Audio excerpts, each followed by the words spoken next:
just days after taking a devastating sixth-round knockout from Anthony Joshua. Jake Paul is already fixated on his next opponent, Francis Ngannou. During an appearance on the IMPAULSIVE podcast on December 23rd, Paul doubled down on his long-standing feud with the former UFC heavyweight champion, claiming he'd outperform the Cameroonian fighter if they ever stepped into the ring together. "I told everyone that I'd do better than Francis," Paul said, still nursing a double-fractured jaw that required titanium plates and surgery. "Francis kind of got no chin. Francis is low-key soft. I think maybe now he'll take the fight." The callout adds another chapter to a rivalry that has been simmering since November, when Paul's promotional team first approached Ngannou as a replacement fighter after Gervonta Davis pulled out of their scheduled contest. Ngannou had firmly rejected the offer at the time, telling TMZ that the fight made no sense for him professionally. The former UFC champion, who lost a dominant second-round knockout to Joshua back in March 2024, viewed a Paul matchup as beneath him.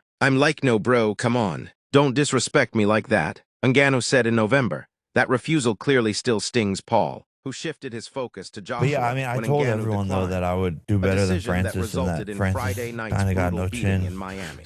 Francis low-key soft. You made it further than Francis. He went 6 rounds. Dropped him 4 You know what times that means? across the 5th What? and 6th He rounds. could Before beat referee Francis. Christopher I'll fight Young Francis. led off the bout. Yeah, based on the This is logic. Matt. Wow, that's a good idea. He could be Francis. I think maybe now His he'll fractured take it jaw a stark like reminder NBA. of the Oh, gap shit. between him and genuine heavyweight contenders. Ngannou previously lost to Joshua via second-round KO. Paul's MVP co-founder Nakasa Bidarian had previously commented on why Ngannou refused the fight, suggesting that the former UFC champion feared what a loss could mean for his boxing credibility. Francis cannot afford to lose to Jake Paul in boxing because he's already been knocked out by Anthony Joshua. So if he wants to have any future opportunities in boxing, it certainly wouldn't serve him well. Bidarian said in November that reality hasn't stopped Paul from pressing the issue, even from a hospital bed with titanium in his jaw. Whether Ngannou gives Paul's callout serious consideration remains unclear. The former UFC champion hasn't publicly responded to Paul's latest jabs, and his PFL contract is set to expire soon,